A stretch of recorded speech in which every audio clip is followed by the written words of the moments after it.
I love you, yes I love you. Oh yeah, baby, give me love, oh yeah. Jojo, Jawa, baby, oh oh, Jojo. Oh yeah, baby, give me love, oh. Give me love, baby, give me love, oh. Give me love, oh yeah. Give me love, oh, give me love, oh. Jojo. Oh yeah, baby, give me love, oh. Put me down, oh, Jojo. Oh, give me love, oh yeah. Give me love, baby, give me love, oh. Give me love, oh yeah. What if I say, make we no be friends, make you be my babe? Cause I don't get fall and it be like say, me and you, we go.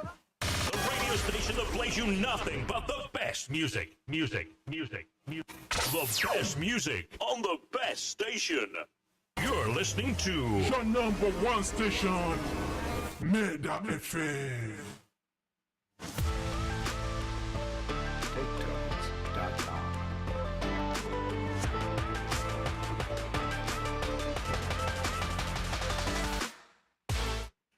Good evening. I welcome you all to the World News at 6 on your number one entertainment radio station, Meda FM Ibadan. Don't forget, you can watch this program live on Facebook and at the Meda FM Ibadan Live, and also on TikTok and YouTube at Meda FM Ibadan. You can also stream live on www.medafmibadan.com.ng. I am Raji Mistura. Now to the headline news. Nigeria's population growth could increase poverty, economist warns. OAU students demand better security to stop off-campus robberies. Oshibajo arrives Côte d'Ivoire to lead ECOWAS election observers. NDLEA unveils digital portal for drug test, visa clearance certificates. Resident doctors to review 30 days ultimatum in Saturday meeting. Teenager becomes Nigeria's vice president for a day. Just in, Tinubu nominates Bernardoro as minister. Now to the foreign headline. Ex-French President Sarkozy jailed for corruption. Now to the sport headlines. La Liga, Real Madrid Qatar slams Barca's Miami match move. Now to the entertainment headline. Singer Ruga laments effect of tour on Love Live. Now to the details.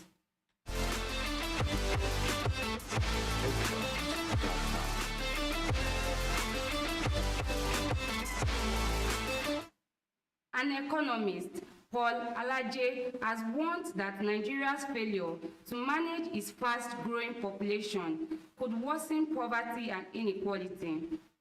Speaking on Arise News on Tuesday, Alaje, chief economist at SPM Professionals, said the World Bank's projection that Nigeria's population will exceed 320 million by 2050 may become reality unless we need to do a lot of work to prepare for it. Population is neither a curse nor a blessing. It depends on what you do with it, he said. We cannot discuss population without discussing available resources and productivity. The three of them must be discussed together. Alaje urged the government to draw lessons from China by linking population growth with industrialization.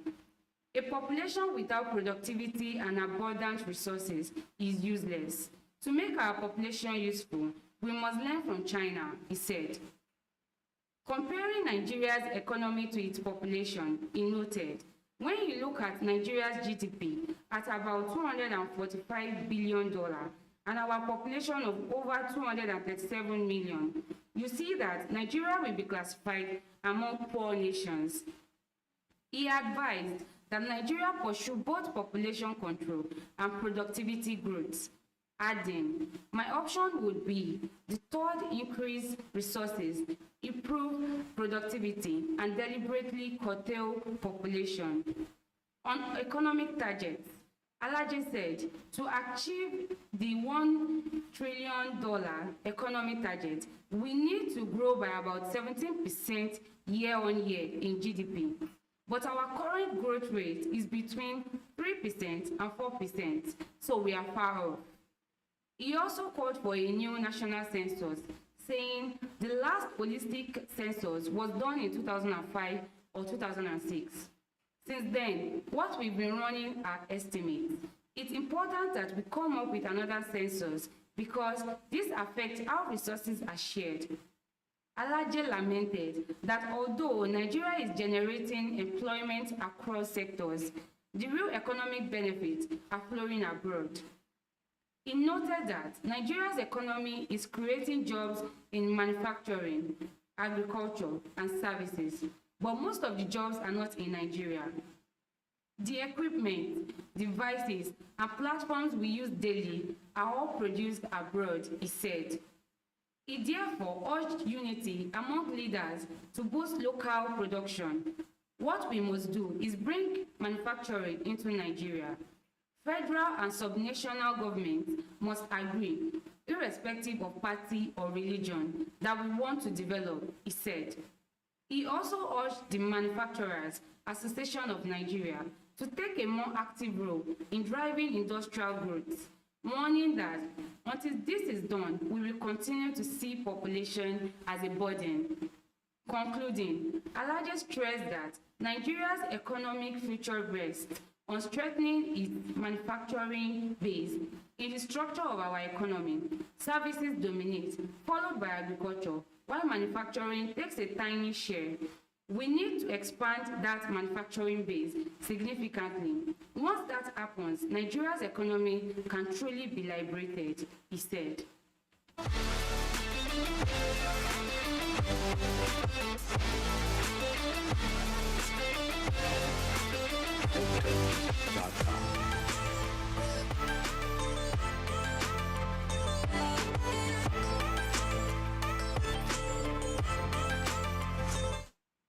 The students of Obafemi Awolowo University, Ile-Ife, have demanded better security to curb robbery attacks on students residing off campus, particularly in Moremi Estate. In a statement released on Tuesday by Great Ife Student Representative Council and co-signed by Speaker Awed Ademola, Deputy Speaker Nasir Hamid, and Clerk Ayeni Deborah, condemned what he described as a climate of fear and uncertainty across student communities in Ile-Ife. Following a spate of violent robberies targeting students, the council alleged that around 11 p.m. on Sunday at Oreoluwa Hostel in Moremi Estate, Ife, students were attacked, dispossessed of their valuables, and left injured. This is not an isolated event. It is a continuation of a frightening trend that has persisted for far too long, while those responsible for protecting lives and property fold their arms in shameful silence, the statement read. The SRC criticized the state government and security agencies for failing to curb the attacks, despite recurring security votes. The council demanded immediate and decisive action from Governor Ademola Adeleke, the Osun State Commissioner of Police, and the Divisional Police Officer of More Division, noting that student lives are not expendable. The SRC also urged the university management to address the root cause by prioritizing on-campus accommodation, noting that thousands of students are forced to live off campus due to inadequate housing. The long-term solution lies in bringing more students back on campus. Safety cannot be guaranteed when thousands are left to fend for themselves outside, the statement added. When contacted, the Osun Police Public Relations Officer, Abiodun Ojelabi, said the command is not aware of the robbery and he advised the student to make complaints to the nearest police station for documentation. I am not aware of such an incident in Ile-Ife. If they had reported to the nearest division, I would have been informed. The affected students should go and report so we can take action on it. The estate should also get guards for additional security, Ojelabi concluded.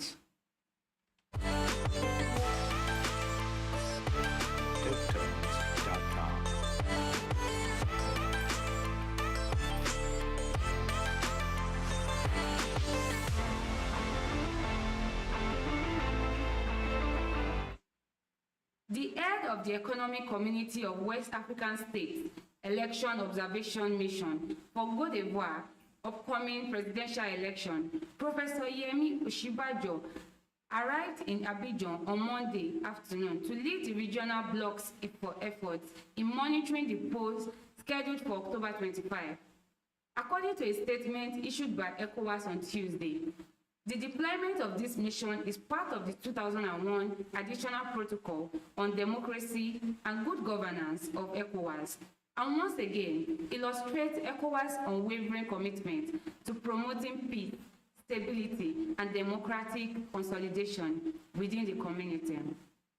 Oshibajo, who served as Vice President of Nigeria from May 2015 to May 2023, is at the helm of a large team of 187 ECOWAS observers. The statement also states that the delegation includes 66 additional observers from the African Union. Supporting him in this role are Baboucarr Blaise Ismaila Jane, former Minister of Foreign Affairs of the Gambia, and the Mahamat Saleh Anadi, former Minister of Foreign Affairs of the Republic of Chad.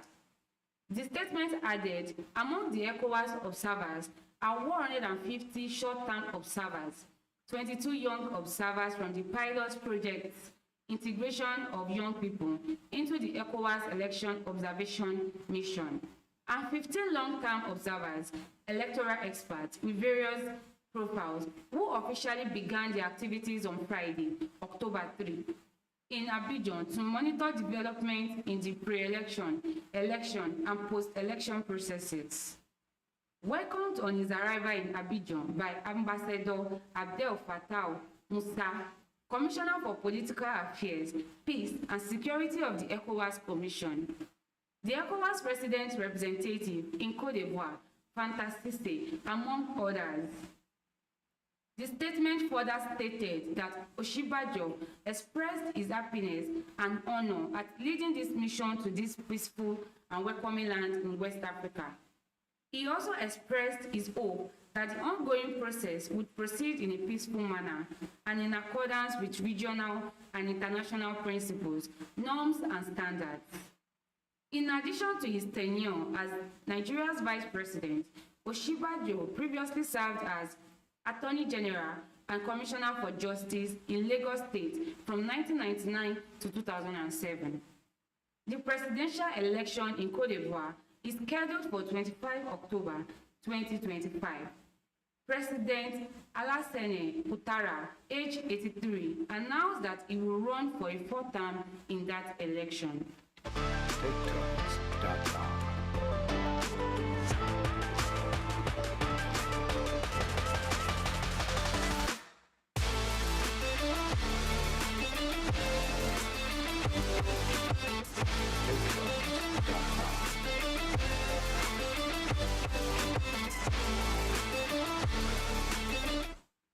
The National Drug Law Enforcement Agency has unveiled a new digital platform designed to streamline the process of obtaining drug integrity tests and visa clearance certificates as part of efforts to enhance transparency, accessibility, and efficiency in its operations.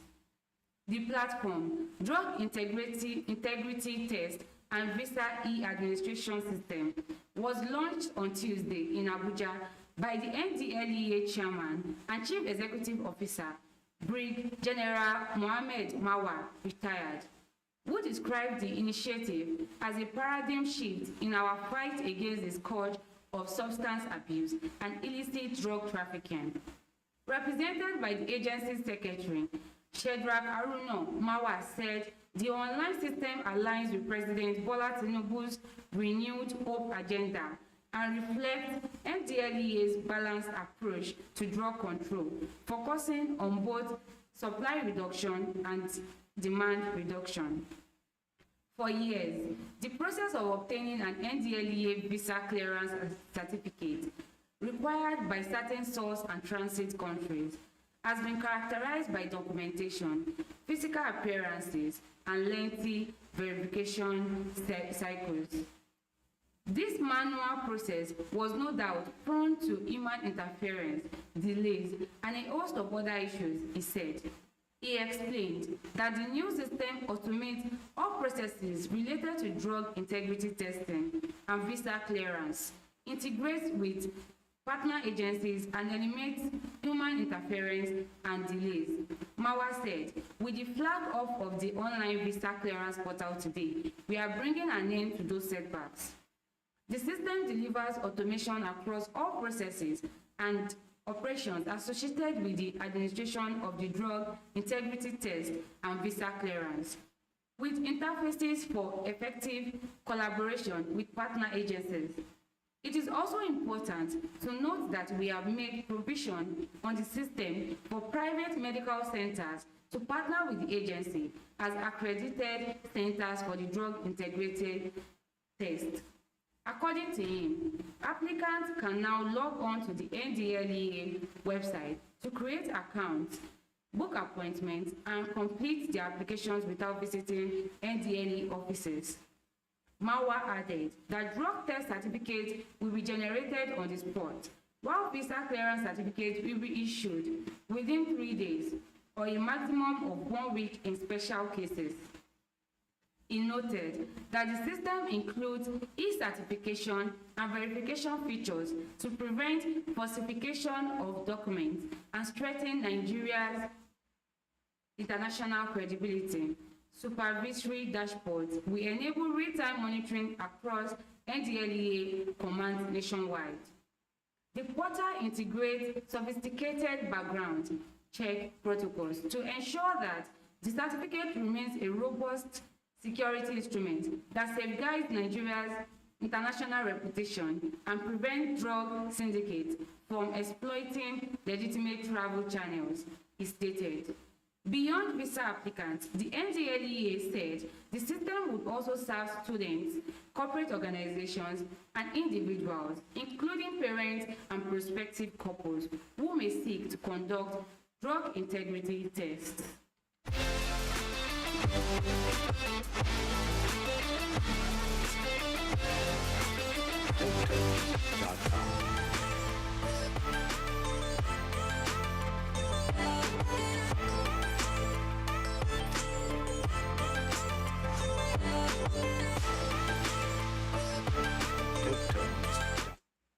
The Nigerian Association of Resident Doctors has scheduled an extraordinary National Executive Council meeting to review the 30-day ultimatum earlier issued to the federal government.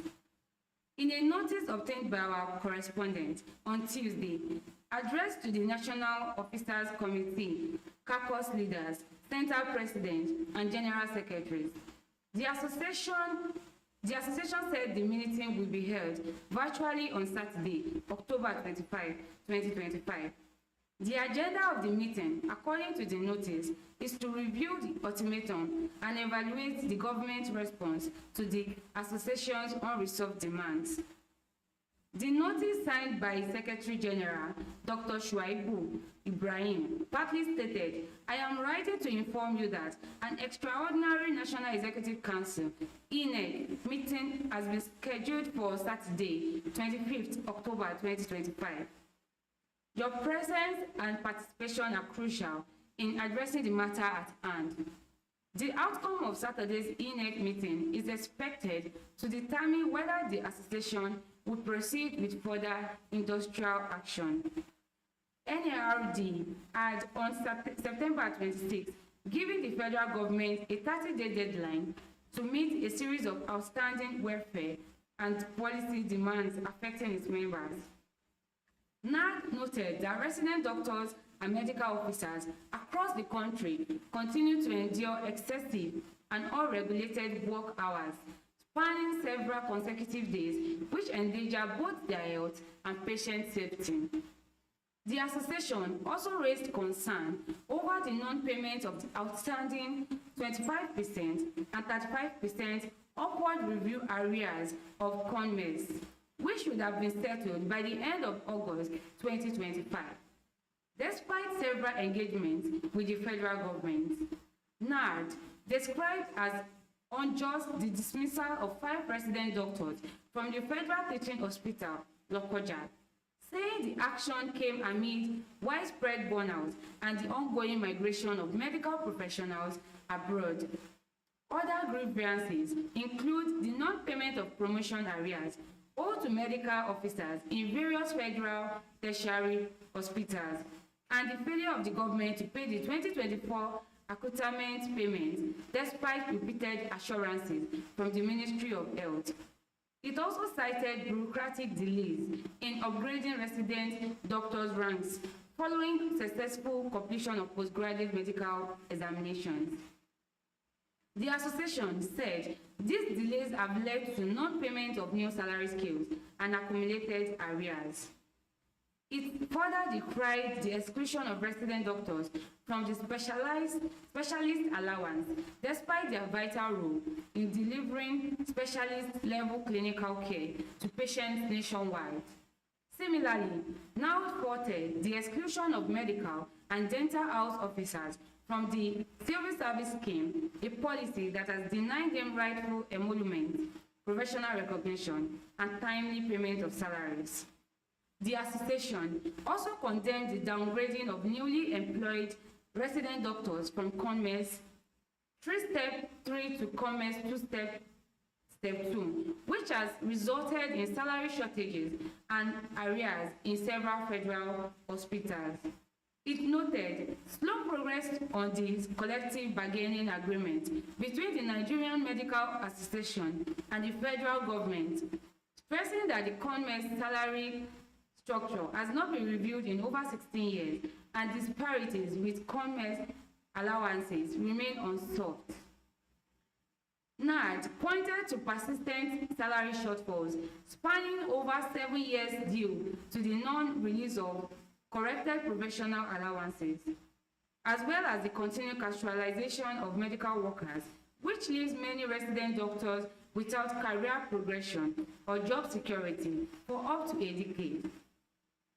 The association expressed concern over the downgrading of membership certificates issued by the West African Colleges of Physicians and Surgeons by the Medical and Dental Council of Nigeria, a practice inconsistent with what is obtainable in other West African countries.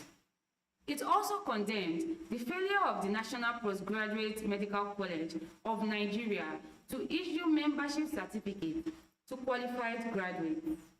It lamented the failure to implement the one-for-one replacement policy to fill vacancies created by doctors leaving the system, warning that the situation has worsened burnout among those still in service.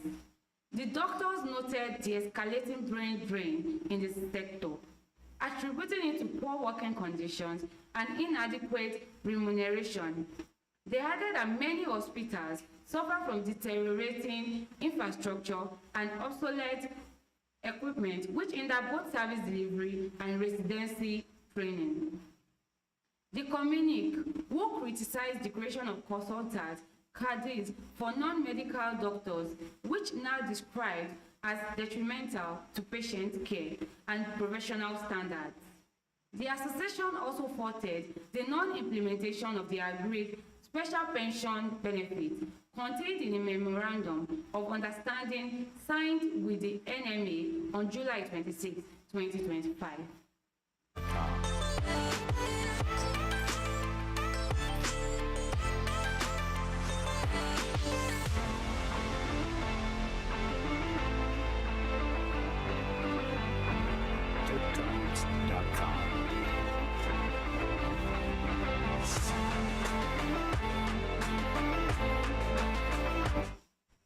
A teenager Joy Oga symbolically took over the seat of Vice President Kashim Shettima for a day, using the platform to advocate passionately for the rights and education of girls across Nigeria.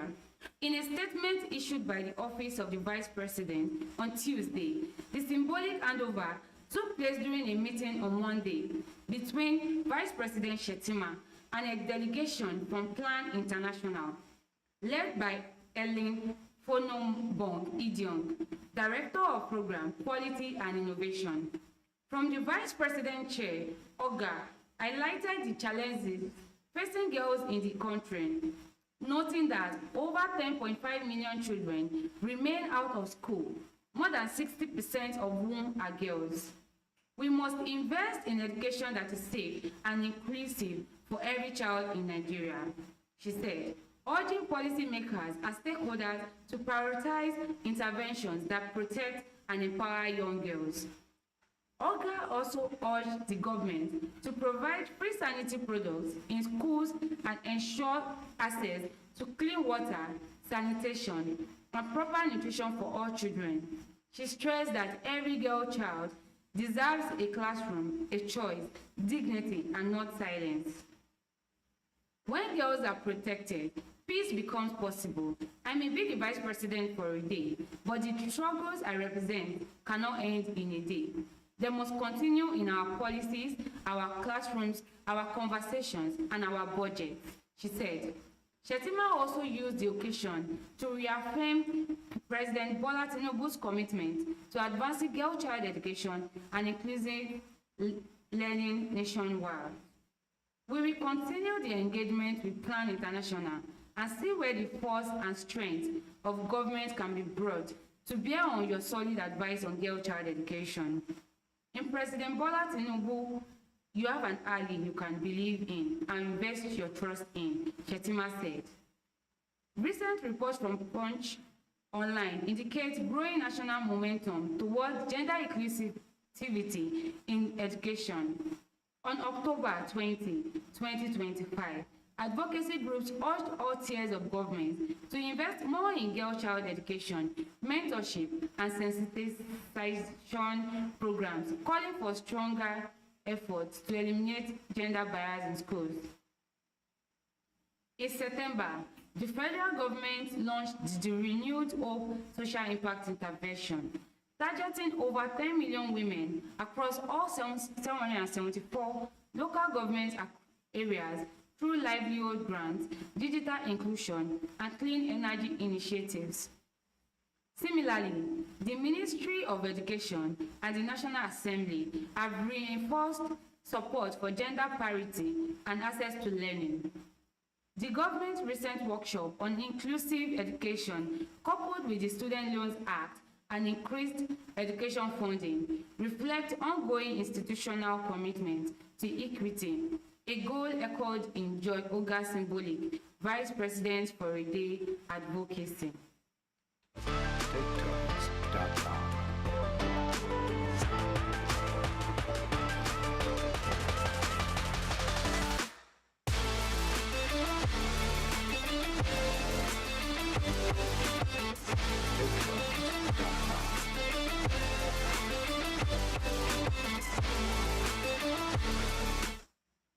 President Bola Tinubu has nominated Dr. Bernard Doro from Plateau State as the Minister of the Federal Republic of Nigeria, forwarding his name to the Senate for confirmation.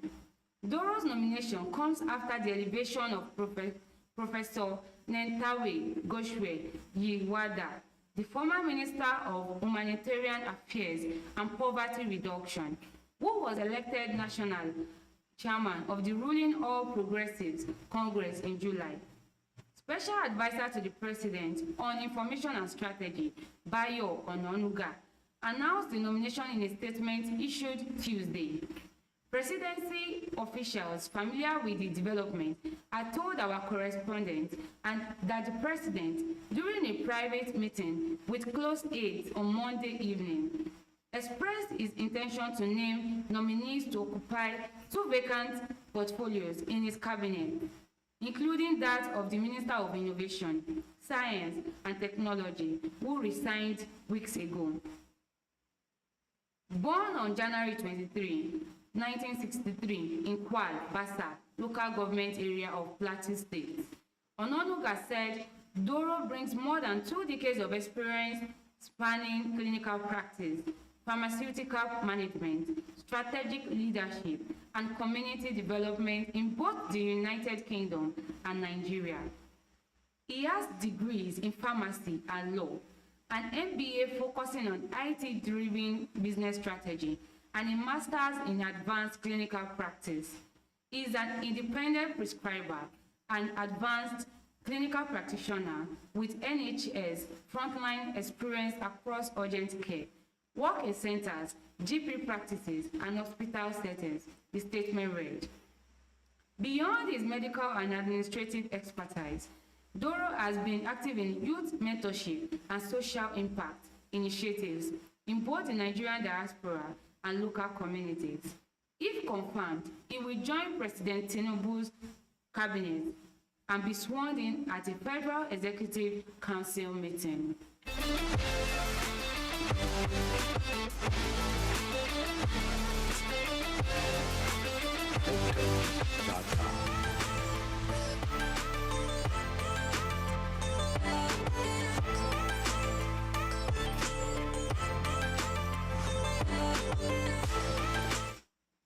France's ex-president Nicolas Sarkozy became the first former head of an European Union state to be jailed on Tuesday, proclaiming his innocence as he entered a Paris prison. France's right-wing leader from 2007 to 2012 was found guilty last month of seeking to acquire funding from Muammar Gaddafi's Libya for the campaign that saw him elected.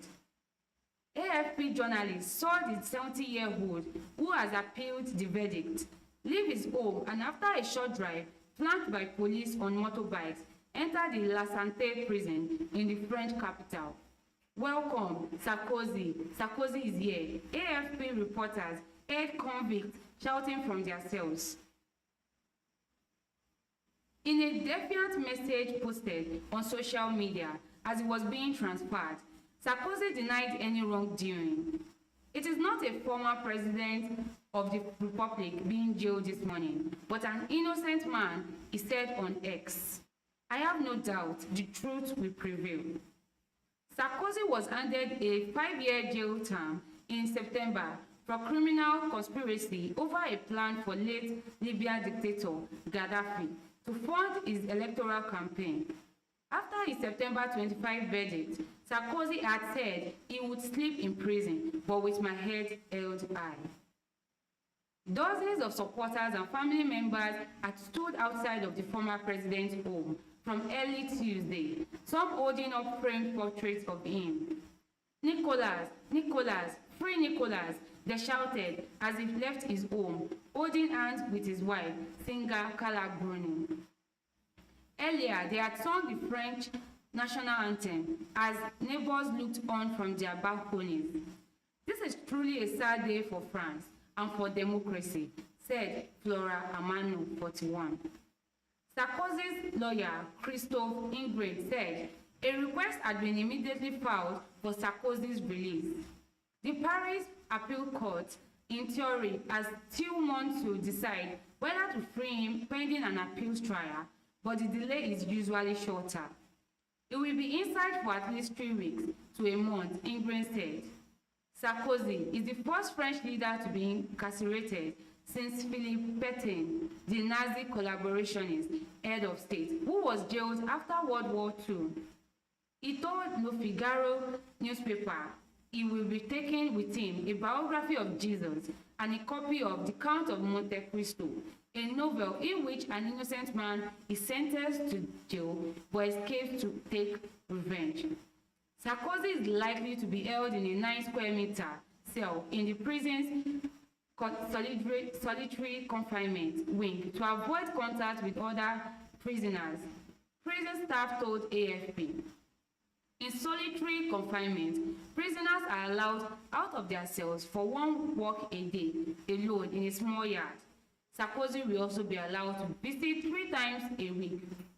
Sarkozy has faced a flurry of legal woes since losing his re-election bid in 2012. He has also been convicted in 2 other cases. In one, he served a sentence for graft over seeking to secure favors from a judge under house arrest while wearing an electronic ankle tag, which was removed after several months in May. In another, France's top court is to rule next month in a case in which he is accused of illegal campaign financing in 2012. In the so-called Libyan case, prosecutors said his aides, acting in Sarkozy's name, struck a deal with Gaddafi in 2005 to illegally fund his victorious presidential election bid 2 years later. Investigators believe that in return, Gaddafi was promised help to restore his international image after Tripoli was blamed for the 1988 bombing of a passenger jet over Lockerbie, Scotland, and another over Niger in 1989, killing hundreds of passengers. The court convicted him for criminal conspiracy over the plan, but it did not conclude that Sarkozy received or used the funds for his campaign. It acquitted him on charges of embezzling Libyan public funds, passive corruption, and illicit financing of an electoral campaign. Sarkozy had already been stripped of France's highest distinction, his Legion of Honor, following the earlier graft conviction. 6 out of 10 people in France believe the prison sentence to be fair, according to a survey of more than 1,000 adults conducted by Posta Elabe. But Sarkozy still enjoys support on the French right and has on occasion had private meetings with President Emmanuel Macron. Macron welcomed Sarkozy to the Elysee Palace on Friday, telling the press this week it was normal, on a human level, for me to receive one of my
Afrobeat singer Michael Olayinka, popularly known as Ruga, has lamented over the frequent touring that has negatively affected his love life. The renowned singer, via his Instagram handle on Tuesday, said the impact of his career tours on his relationship could not be overemphasized. According to him, his numerous romantic relationships have experienced setbacks due to his music career and the love he receives from fans. The singer expressed a desire to settle down soon despite the challenges of maintaining relationships. Being on the road has really affected my love life. It became worse after I went back to my black hair and low cut because these girls have been all over me. But deep down, I really want to settle down soon, he wrote. He further said that touring has also strained his family relationship because of his busy schedule. The singer stressed that his career had made people recognize him and book him globally as they seek his performance worldwide. I hardly even see my family because, trust me, I am the most booked artist in this country. People want to see me on stage around the world. They want their Ruga sauce every month, he added. Ruga writer known for his unique blend of Afrobeat, hip-hop, and dancehall. He began his career by singing in his church choir and school band and was signed to the Prince label, Josie World, in 2020. His breakout came with the 2021 single, Bounce, which led to the release of his debut EP, Pandemic, and his rise to fame. Ruga's achievements include chart-topping songs like Ashiwaju, which topped the Apple Music chart in Nigeria for a month, and the release of his debut album, Rule the World. He has also been recognized with awards such as Best New Artist at the Sound City MVP Awards, and has built a substantial following with millions of streams and followers on platforms like Spotify and Instagram.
If you are just joining, here are the headlines so far.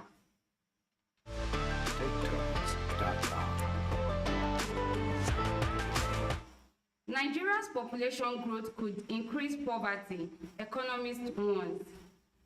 OAU students demand better security to stop off-campus robberies. Oshibajo arrives Cote d'Ivoire to lead ECOWAS election observers. NDLEA unveils digital portal for drug tests, visa clearance certificates.